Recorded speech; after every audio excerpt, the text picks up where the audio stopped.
200 words per minute, August 2017. 10 seconds to start. 5 seconds. Comments. Mr. Chairman, sir, at the outset I must express my appreciation for the general welcome accorded in this House to the address of the Governor. At the same time, I am happy to see that many constructive suggestions have been made by honorable members in the course of the discussion on the Governor's address. However, I would like to say that the address should not be considered to be a full list of what the government are going to do or what they have done or what they propose to do. It should not be expected to cover every point which is in the mind of the honorable members in this House or the government. It gives an opportunity to honorable members to cover all subjects relating to administration. It is open to honorable members to refer to what has not been dealt with in the address of the Governor. If it is understood in this way, honorable members will see that this address has been serving a useful purpose. It is a matter of pleasure that every honorable member refer to the great achievements of our Prime Minister in external affairs.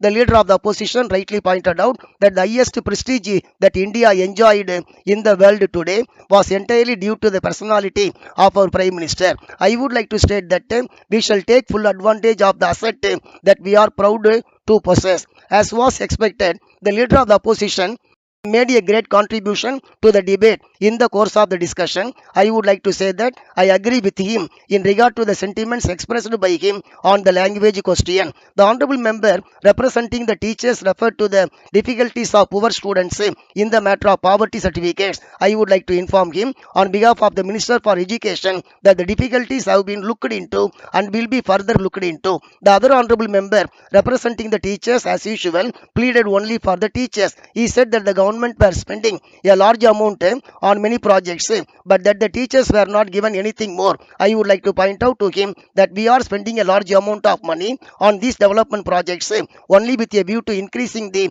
wealth of the country, with which we can liberally pay the teachers. Whatever may be the economic position of the teachers, we hope that we will be able to carry out the various schemes for increasing the standard of living of the people. If we have a program of industrial development, it is with a view to providing employment to all those who are unemployed, not only in the urban areas but also in the rural areas. The honorable member from the Annamalai University said that this university would be willing to help the government in introducing courses in mining in view of the lignite project in Neyveli. I may assure him that the government will look into the matter and see how they can take advantage of this offer. So far as land reforms are concerned, one honorable member asked whether we should take up land alone for reform when we had not take up other sectors like industries. I would like to point out to him and to other honorable members of the House that land is a gift of nature for the benefit of the people. It is not made by anybody, but it is created by nature. We have ceiling fan.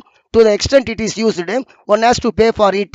In the same way, houses and an industry have to be built, but the land for these purposes is already there. That is the difference between the land and other sectors. That is why in all countries, land is taken up for reform so that it may be used in the interest of the people. Of course, I agree that there must be sympathy for the holder of the land who has been cultivating it all along. Not only that, there must be justice to the tiller of the soil who is mainly responsible for the production. If we are obliged to take up land reforms piecemeal, it is because of certain constitutional difficulties. I do not know the position in other states, but I would like to point out here that so far as the state is concerned, there is an amendment to the constitution to enable the acquisition of property. Does not solve our difficulties. So we have to examine further and see how we can proceed with the reform as proposed by us. For this purpose, we have been addressing the Planning Commission of the Government of India, and the constitution also may have to be amended. In this connection, I appreciate the views expressed by the leader of the opposition